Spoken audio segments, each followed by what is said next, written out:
Centrémonos en los documentos en sí, los 90.000 archivos de bajo nivel internos y rutinarios que obtuvo Wikileaks y que se pusieron a disposición de varias organizaciones informativas mayoritarias se concentran en cubrir dos cosas: Pakistán es peligroso y Pakistán traicionó a Estados Unidos. Los informes de tal naturaleza sirven para proporcionar legitimidad a los continuos ataques de Norteamérica contra supuestos objetivos terroristas en el interior de Pakistán y a la denominación del Servicio de Inteligencia pakistaní ISI. Además, el uso y la interpretación de los cables de Wikileaks por parte de los medios de comunicación corporativos sirve para sustentar dos mitos relacionados: Arabia Saudí y Pakistán son estados patrocinadores de varias organizaciones terroristas islámicas, un hecho que todo observador informado conoce y que está ampliamente documentado. Financian organizaciones terroristas islámicas que están resueltas a atacar a Estados Unidos y a sus aliados de la OTAN. Lo que sin embargo no menciona los informes de Wikileaks es que históricamente la inteligencia estadounidense ha canalizado su apoyo hacia las organizaciones terroristas por medio de Pakistán y Arabia Saudí.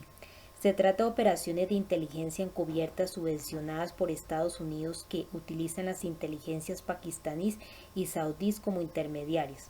Dejando a un lado durante un momento la retórica, consideren el hecho de que el mundo aún no ha conseguido encontrar una definición aceptable de qué es el terrorismo. El terrorista de un país es demasiado a menudo el combatiente por la libertad de otro. En el fondo de la cuestión se sitúa la profundamente arraigada ambivalencia del mundo hacia la violencia. Una vez que la violencia se acepta como instrumento político legítimo, la moralidad y la aceptabilidad política de los terroristas, insurgentes o combatientes por la libertad se convierten en terreno polémico y pantanoso. La CIA y el ISI pakistaní entrenaron y armaron a los mujahidines, a los que en la década de los 80 del siglo pasado el gobierno del Afganistán ocupado por los soviéticos consideraba terroristas. Mientras tanto, el presidente Reagan pasaba con ellos para una fotografía de grupo y los calificaba del equivalente moral de los padres fundadores de Norteamérica. Hoy en día, Pakistán, aliado de Estados Unidos en esta nueva guerra contra el terror, financia insurgentes que cruzan la frontera y penetran en Kashmir. En la India, Pakistán los alaba diciendo que son combatientes por la libertad. En la India los llaman terroristas. Por su parte, la India denuncia a los países que subvencionan y secundan el terrorismo, pero el ejército de dicho país entrenó en el pasado a los rebeldes separatistas de Tamil que reclamaban una patria en Sri Lanka, los Tigres de la Liberación del Tamil Eelam, LTTE, responsables de incontables actos de terrorismo sangriento, justo en el momento en que la CIA abandonó a los mujahidines después de que estos hubieran servido a sus propósitos. La India le dio la espalda abruptamente a los LTT, alegando gran cantidad de motivos políticos. Fue un enfurecido hombre bomba suicida de los LTT quien acabó con la vida del ex primer ministro indio Rajiv Gandhi en 1991. En este aspecto, el uso de los documentos de Wikileaks por parte de los medios de comunicación tiende a preservar la falsa impresión de que la CIA no tiene nada que ver con la red del terror y de que Arabia Saudí y los estados del Golfo son los que proporcionan la parte del león de la financiación de Al-Qaeda, los talibanes, la Shar-e-Taiba y muchos otros, cuando en realidad dicha subvención se asume de forma coordinada y bajo el asesoramiento de sus homólogos de la inteligencia estadounidense. Debería comprenderse entonces que se trata de propaganda de la guerra contra el terror. La verdadera historia es muy diferente, en gran medida como resultado de la guerra contra el terror de la administración Bush. Escriben Elizabeth Gold y Paul Fitzgerald, el marco tradicional en el que se encuadra el diálogo político entre Occidente y Oriente se ha roto y ha ido a parar por entero a manos de los extremistas de ambos bandos, dado que gran parte de la relación de Occidente se basaba en la Guerra Fría y en relaciones neocoloniales. Para comenzar, no debería sorprendernos que finalmente se haya roto. Aún así, todavía no ha aparecido nada nuevo e igual de poderoso que la reemplace. Lo que vemos ahora en Occidente es confusión cuando potencias en declive como Estados Unidos intentan amañar el sistema internacional para asegurarse algún tipo de papel en un futuro en el que no podrán controlar los acontecimientos de la forma en que lo hacían. El fracaso de Norteamérica en Afganistán se debe en gran medida a su incapacidad para cambiar su mentalidad desde la Guerra Fría hacia un mundo polarizado mientras tuvo la autoridad y el poder para hacerlo. En lugar de eso y como resultado de la manipulación por parte de la derecha y de los intelectuales neoconservadores, Estados Unidos se limitó a sustituir el comunismo por el Islam y a continuar con una estrategia tan agresiva como la de antes. En cuanto a Pakistán, a pesar de que es importante ser muy crítico con respecto a la validez de las perspectivas que los cables ofrecen en referencia a dicho país y los talibanes, puesto que Pakistán es un objetivo vigente y creciente en la guerra del terror, debemos tener en cuenta ciertas cosas. Históricamente el ISI pakistaní ha proporcionado fondos armado y entrenado a los talibanes, pero siempre con la ayuda y el apoyo de Estados Unidos. Así debemos examinar la situación no solo en el momento actual, sino también con perspectiva histórica. Wikileaks reveló que los estados del Golfo Pérsico contribuyen a la financiación de los talibanes en Afganistán, así que la reivindicación común de lo que hace Pakistán solo se convierte de manera inmediata en errónea. ¿Es posible que Pakistán continúe todavía trabajando con los talibanes? Por supuesto, históricamente lo ha hecho por medio de sus servicios de inteligencia, el ISI, y mientras que nunca lo ha llevado a cabo sin el apoyo de Estados Unidos, sobre todo a través de la CIA. El ISI aún recibe la mayor parte de su financiación de la CIA. La financiación del ISI por parte de la CIA, una realidad desde finales de la década de los 70. Experimentó un aumento espectacular tras el 11 de septiembre en la financiación de cuyas operaciones había sido cómplice el ISI.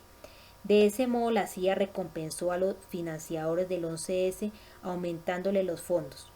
El problema de descartar la información que no concuerda con tus ideas preconcebidas es que no permite la evolución o el progreso del pensamiento. Se trata de algo de que nunca debería hacerse en referencia a ningún tema, pero aún así suele hacerse en referencia a todos los temas, tanto por parte de las voces oficiales como de las críticas.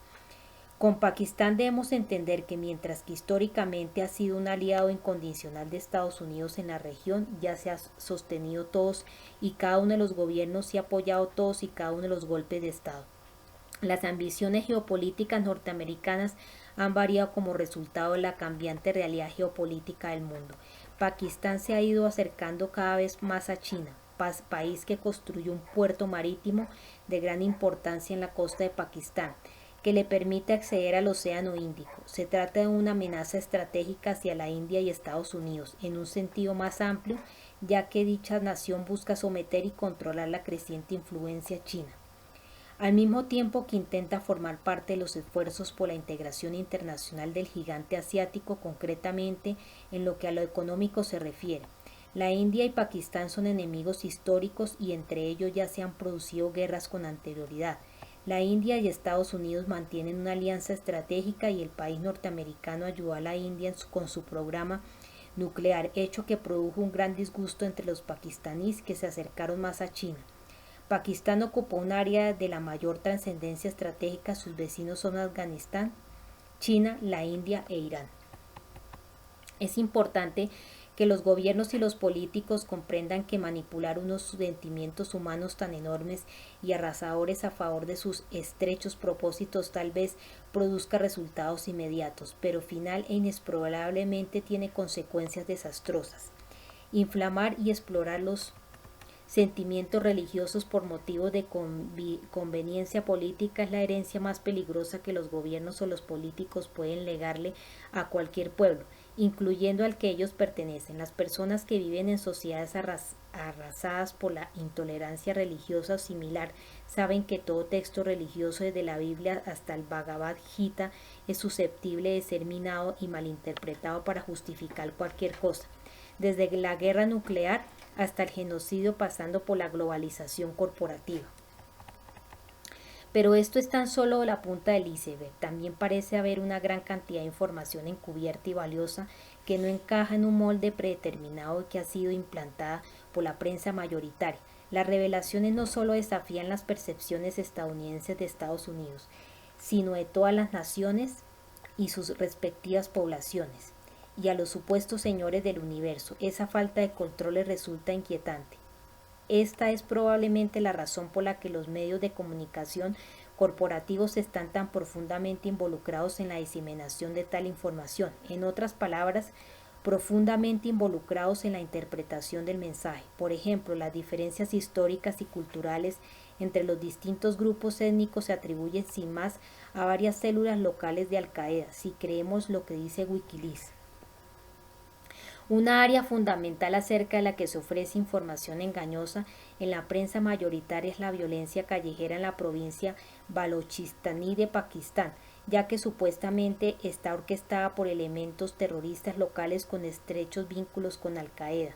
Sin embargo, para entender las masacres de los chiíes en Karbala y Bagdad, Irak, y en Quetta, la provincia Balochistaní de Pakistán, durante la procesión de Muharram el 2 de marzo de 2004 y sus implicaciones en la actual guerra contra el terror, hay que remontarse a la creación de Pakistán en 1947, cuando se fundó el país. Los chiíes se contaban entre los terratenientes más grandes del Punjab, el granero de Pakistán, mientras que la mayor parte de los sunís que se habían trasladado a Pakistán desde el Punjab indio eran pobres campesinos que tuvieron que trabajar las tierras de los chiíes para ganarse la vida en su país de adopción.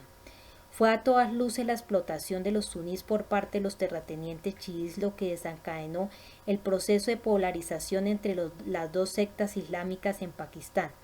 La carrera por formar bandas sectarias rivales comenzó cuando ciertos elementos chiíes fundaron el Tehrik Nifaq fi Jafria, TNF, que significa Movimiento para el Establecimiento del Fiqh y Jafria.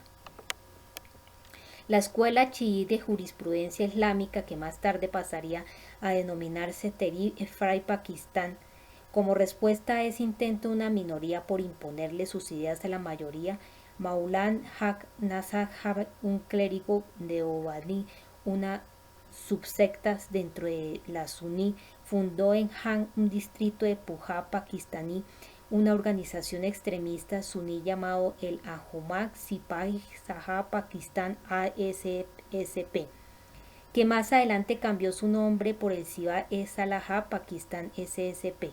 Dicha banda se convirtió en una organización política de dudoso talante que por lo visto también cuenta con una rama terrorista. Su vástago, el Lashkar-e-Taiba LEJ, es una banda terrorista empedernida. Con la bendición de Zia-ul-Haq, el dictador militar pakistaní de la década de los 80, el SSP cuestionó el derecho de la mujer a llegar al poder y propagó el mensaje que los chiíes y Nusrat Bhutto, la madre Benazir, eran subordinados de Irán. El SSP también empezó a exigir que a los chiíes se les negara la identidad musulmana y que se proclamara a Pakistán Estado suní. Las agencias de inteligencia de Estados Unidos e Irak también explotaron la ideología virulentamente anti-chií del SSP en sus intentos de desestabilizar Irán y provocar el derrocamiento de los clérigos chiíes que ocupaban el poder en Teherán. Como consecuencia del apoyo del régimen de Saddam Hussein en los años 90 del siglo pasado, el SSP, que era un movimiento anti-chií pakistaní y no anti-iraní, empezó a acosar a los iraníes que vivían en Pakistán o visitaban el país. Muchos terroristas pakistaníes y árabes conocidos comenzaron sus carreras como miembros del SSP y participaron en varias de las masacres de los chiíes en Pakistán, Irán y Afganistán. Tal es el caso de Ramzi Youssef, el cerebro del atentado contra las Torres Gemelas en 1993, por el que fue condenado, o de Maulana Masoud Azhar de Mohammad J.E.M., un líder religioso que apoya a los separatistas musulmanes que luchan en la zona conflictiva de Cachemira, o de Abu Musab al-Zarqawi, un jordano acusado de ser el cerebro que se esconde detrás de un rosario espectaculares atentados suicidas en Irak, junto con otros jordanos, en su mayoría de sangre chechena, Al-Zarqawi llegó a Pakistán en los años 80 para formar parte de la fuerza mercenaria árabe que la CIA y el ISI adiestraron y aprovisionaron para que luchara contra las tropas soviéticas en Afganistán. En consecuencia, durante los años 80 del siglo pasado se puso en marcha una sofisticada red que unía a los mujahidines afganos a grupos religiosos originarios del Pakistán y al Estado pakistaní, que estaba provisto de un generoso suministro de armamento procedente de Estados Unidos. El Reino Unido, Israel y Sudáfrica, la mezcla del acceso fácil al armamento y de una tropa cada vez más motivada, significó la rápida extinción de la violencia desde Afganistán hasta el mismo Pakistán. La creciente militancia entre grupos extremistas rivales se intensificó cuando se produjo un giro cualitativo en el apoyo generalizado de los grupos afganos que luchaban contra los soviéticos. El sostén varió hacia los grupos islámicos de la línea dura que gozaron de dicho apoyo después de la retirada soviética. El ya fallecido al-Zawahiri ayudó a los talibanes a tomar Kabul en septiembre de 1996 con la colaboración de Riaz Basra, el fallecido líder del Lashkar-e-Taiba LJ, el brazo militar del SSP.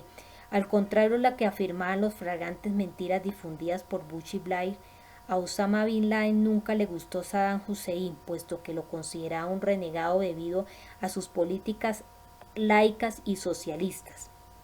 Además, la proximidad entre el LEJ y al-Zawahiri y el servicio de inteligencia Saddam creó serias diferencias entre Bin Laden y estos grupos. A pesar de ellos, el LEJ pasó a formar parte del Frente Internacional Islámico FII de Bin Laden tras su formación en 1998 y sigue siendo leal.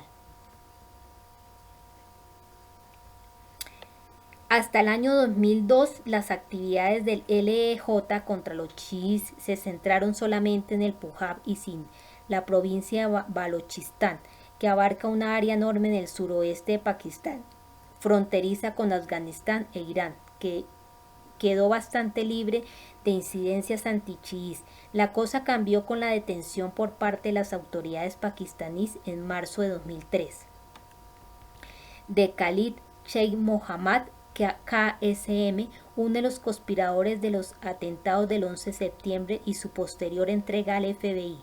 Se dijo que KSM había huido a Quetta desde Karachi en septiembre de 2002, después de la detención de Ramzi bin al-Chib, otro de los cerebros del 11 de septiembre, y que desde Quetta había viajado a Rawalpindi porque temía que los hazaras de Balochistán, un grupo que presuntamente colaboraba con la CIA en la búsqueda de Bin Laden como represalia por la masacre de los hazaras en Afganistán con anterioridad al 11 de septiembre, lo traicionara.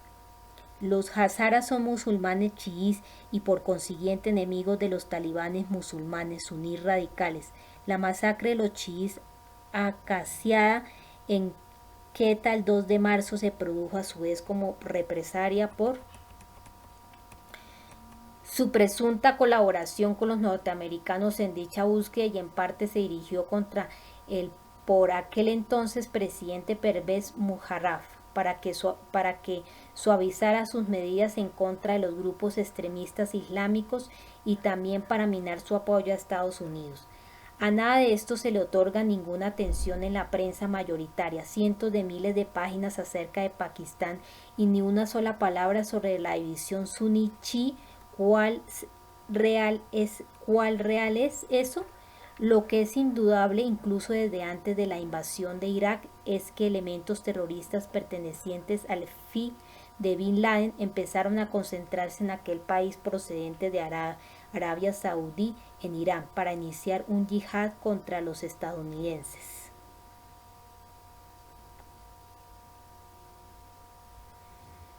El primer grupo en llegar fue el Harakat ul-Mujahirin HUM, una organización terrorista muy activa en Jammu y en Cachemira, cuyo centro de mando está en Muzaffarabad, la parte de Cachemira ocupado por Pakistán.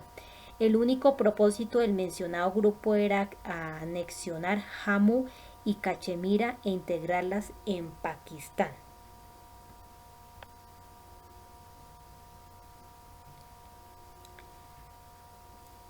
Lo curioso es que tanto el HUM como los talibanes tienen orígenes, miembros y patrones comunes, como el servicio de inteligencia pakistaní más importante, el Consejo de Inter-Service Intelligence ISI, se fueron a Arabia Saudí como peregrinos HAJ, que se dirigían a la Meca y desde allí se trasladaron a Irak.